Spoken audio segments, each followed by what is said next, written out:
Quand j'ai voulu me lancer il y a 5 ans maintenant dans le copywriting, j'ai tapé sur Google comment créer un portfolio, comme tout le monde. Et là, je suis tombée sur des articles de blog qui disaient mets tes meilleurs projets, ajoute des résultats. Sauf que moi, mon problème, c'était que j'avais 0 client. Et donc, tu t'en doutes, 0 résultat, et donc 0 portfolio de fiable. Et je me suis dit, ok, je dois avoir un portfolio pour avoir des clients, mais j'ai besoin de clients pour créer mon portfolio. Donc, comment je fais? C'est donc un peu le bon vieux dilemme, tu sais, de l'œuf et de la poule.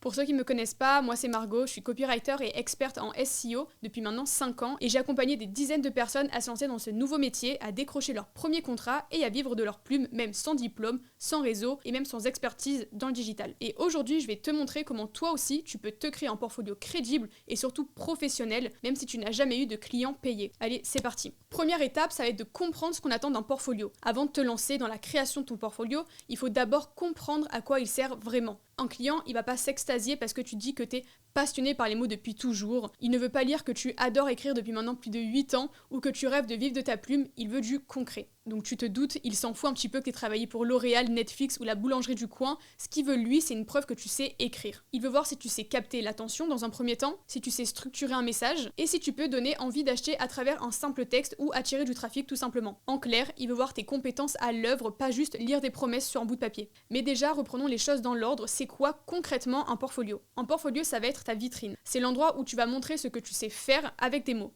Ça peut prendre plusieurs formes, un site web, une page Notion, un PDF cliquable par exemple, ou même une page LinkedIn bien optimisée, mais dans tous les cas, un bon portfolio de copywriter et de rédacteur va contenir des exemples de textes réels ou fictifs, donc des pages de vente par exemple, des articles de blog, des séquences mail ou encore des pubs, un petit contexte autour de chaque texte, donc le type de client, l'objectif, la cible, le format, des résultats si tu en as évidemment, donc avec un nombre de vues, le taux de conversion ou de trafic, le nombre de ventes effectuées, et idéalement donc des témoignages de clients satisfaits. Et attention ici, tu n'as pas forcément besoin de clients payés pour créer tout ça. Le plus important dans cette première étape, c'est donc de changer ta vision du portfolio. Ici, donc, je tiens vraiment à mettre le point d'honneur sur ça, mais ce n'est pas un CV. Tu vas créer donc une preuve vivante que tu es capable de vendre avec tes propres mots et ça change tout. Le portfolio, c'est pas du tout un endroit où tu racontes où tu as eu ton brevet, ton bac ou que tu as peut-être bossé chez McDo l'été. Les clients ne te payent pas pour ton parcours scolaire ou ton nombre de diplômes, pas du tout. Ils te payent pour une seule chose, comme je te le dis depuis tout à l'heure, ta capacité à écrire des textes qui donnent envie d'acheter, de cliquer ou de s'inscrire. Donc inutile de perdre du temps à lister tes anciennes expériences qui n'ont aucun rapport avec l'écriture. Et comme je te disais, tu peux très bien n'avoir aucun diplôme en marketing, 0 client et quand même avoir un portfolio ultra convaincant. Parce qu'un bon portfolio, c'est pas forcément donc ton historique, c'est la démonstration que tu sais utiliser les bons mots de la bonne façon pour atteindre un objectif précis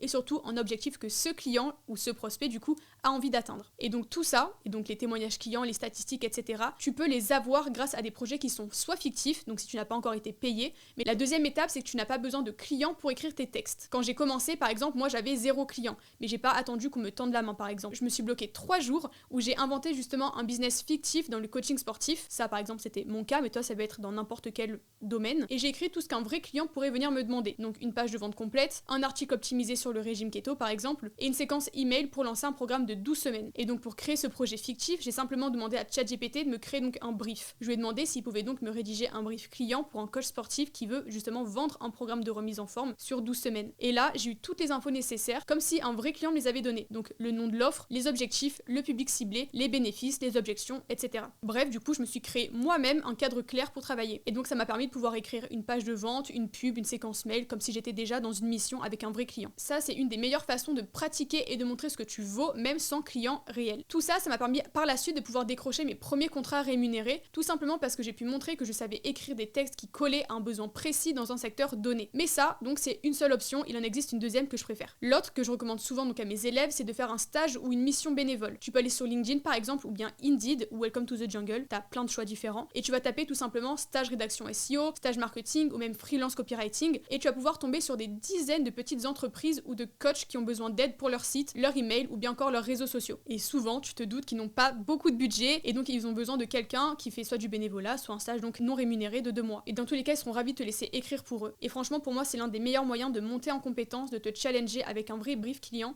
et de récolter tes premières statistiques concrètes. Tu vas pouvoir voir si ton texte génère du trafic, voir si ton email donne des clics, tu vas pouvoir aussi regarder si ta page de vente va pouvoir convertir. Dans tous les cas, tu regardes si ton travail est bon ou non, tu ajustes s'il le faut. Il y a de fortes chances dans tous les cas que cette mission bénévole devienne peut-être un de tes premiers contrats rémunérés. Par exemple, c'est ce qui est arrivé à Emma, qui a bossé gratuitement pour un coach sportif pendant 1 mois, donc une simple mission gratuite. Et ensuite, donc vu que son travail était très bon et que le client était satisfait, il a pu reconduire son contrat, et cette fois-ci de façon rémunérée et depuis elle écrit chaque mois des articles pour lui. Donc si t'as pas de clients, soit tu crées ton propre contexte, soit tu saisis une opportunité gratuite. Parce que ce qui compte, c'est pas pour qui tu écris, mais ce que tu es capable de produire. La troisième étape, c'est ce qu'on doit véritablement trouver dans ton portfolio. Si tu veux que ton portfolio donne envie de te contacter dès les premières secondes, alors oublie les trucs inutiles, mais concentre-toi sur ce qui montre concrètement ta valeur. Donc moi, à ta place, et c'est ce que j'ai mis donc dans mon portfolio et c'est ce que je dis tout le temps à mes élèves, la première étape donc c'est une page de présentation. C'est là que tu expliques donc qui tu es, ton positionnement, est-ce que tu travailles pour un architecte d'intérieur, donc quelle est ta niche concrètement, est-ce que tu fais donc du SEO, du copywriting ou bien les deux, c'est ce qui va vraiment te différencier des autres. Pas besoin de raconter toute ta vie, tout ton parcours scolaire comme je t'ai dit tout à l'heure. L'objectif c'est de montrer à qui tu t'adresses et en quoi tu peux donc les aider. Deuxième page, c'est une page mes services. Tu dois pouvoir lister clairement ce que tu proposes. Est-ce que tu proposes donc la rédaction de pages de vente, des articles de blog, des séquences mail, des VSL, peu importe, tu dis tout ce que tu sais faire. La troisième page, ça va être une page mes réalisations. Donc même si tu débutes, tu peux, comme je te disais tout à l'heure, donc je me répète là encore une fois, mais créer tes projets fictifs ou bien donc demander des travaux gratuits, ce qui va pouvoir te permettre donc de pouvoir par la suite mettre ces réalisations là. Essaie de structurer chaque projet avec donc un titre, un objectif, un extrait du texte et peut-être un petit paragraphe aussi explicatif. Donc qui était ce client là, pourquoi tu l'as aidé, quel était l'objectif, etc. Ensuite, troisième page, c'est des témoignages clients. Ça va faire toute la différence. Même si c'est un retour qui est court d'un client bénévole par exemple ou dans un stage, ça va vraiment tout changer et donner de la confiance. Quatrième point, c'est les statistiques concrètes. Donc ça, c'est véritablement un vrai plus. Est-ce que grâce à un article SEO, tu as pu générer beaucoup plus de visites? Est-ce que tu as pu attirer plus de trafic? Est-ce qu'avec une séquence mail, tu as attiré plus de conversions? Note-le, même les résultats simples suffisent à rassurer. Donc vraiment, note tout et prends surtout des screenshots du avant-après. La dernière page, c'est une page contact. Donc avec ton numéro de téléphone, tu te doutes, et une adresse mail pro. S'il te plaît, crée une adresse mail pro, ne mets pas ton adresse de quand tu étais petit. Ensuite, il va falloir aussi rajouter donc les liens si tu en as, donc de tes réseaux sociaux, LinkedIn, Instagram par exemple. Et en fait, tout ça, le but de ton portfolio, c'est que le prospect, en 2 minutes, il comprenne ce que tu fais, voit ce que tu sais faire et ait envie de bosser avec toi par rapport aux statistiques justement ou bien aux témoignages clients. La quatrième étape, c'est de mettre en forme ton portfolio. Ton portfolio, comme je te disais, c'est ta vitrine professionnelle. Il doit donner envie de te faire confiance en quelques secondes, alors il faut que ce soit clair, structuré et agréable à lire. Donc maintenant, tu sais exactement ce que tu dois mettre, mais quand même, fais en sorte que ce soit aussi joli. Tu n'as pas besoin donc d'un site web ultra technique ou de compétences en design. Aujourd'hui, tu peux créer un portfolio propre et hyper pro en quelques heures juste avec Canva. Et pourquoi Canva, tu vas me demander? Parce que tout simplement, tu as des templates déjà toutes prêtes pour créer un site internet. Oui, tu peux vraiment créer un vrai site avec Canva maintenant. Ça s'appelle Canva Site et ça va te donner en fait une URL hyper propre que tu vas pouvoir donc envoyer à tes prospects. Tu peux aussi ajouter donc des textes, des visuels, des témoignages donc très facilement parce que donc ta template est déjà prête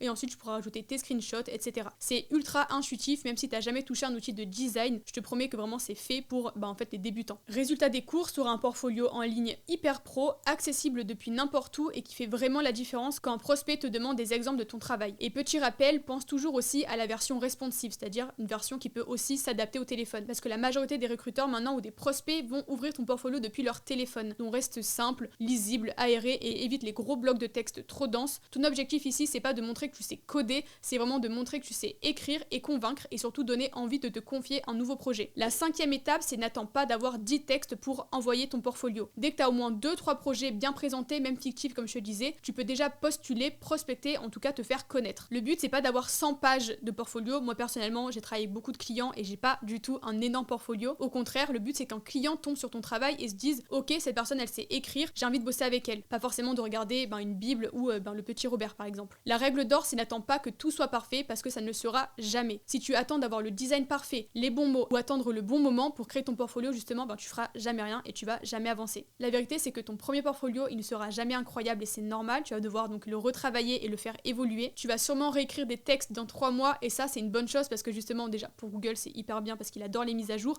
Mais de deux, ça veut dire aussi que tu auras gagné en compétences. Ce qui compte, c'est donc de te lancer, de poser une première base. Tu pourras donc, comme je te disais, l'améliorer au fil du temps en fonction de tes résultats, de tes retours clients ou bien de tes nouveaux projets. C'est comme à la salle de sport par exemple. Tu commences pas avec des haltères de 40 kg. Tu vas commencer léger, tout doux, tranquille. Tu répètes le mouvement, tu manges de la prod pour bien gagner en muscles et donc forcément tu prends en force. Et un jour donc tu réussis et donc un jour tu réalises que tu as vraiment progressé. Tu l'as compris, un portfolio c'est pas une collection de clients, c'est juste une preuve que tu sais faire le taf. Et ça, tu peux le créer dès aujourd'hui. Si tu veux aller plus loin, j'ai créé un accompagnement complet pour t'aider à devenir freelance en SEO et en copywriting. On voit ensemble comment structurer ton portfolio, comment trouver ta niche, comment prospecter et closer tes premiers contrats. Et donc si ça t'intéresse, tu peux tout simplement t'inscrire en remplissant le formulaire juste en dessous de cette vidéo. Voilà, c'était tout pour moi, j'espère que cette vidéo vous aura plu et surtout vous aura aidé. N'hésitez pas à vous abonner à cette chaîne YouTube, je sors une vidéo chaque semaine et nous on se retrouve donc pour une prochaine vidéo. Ciao ciao.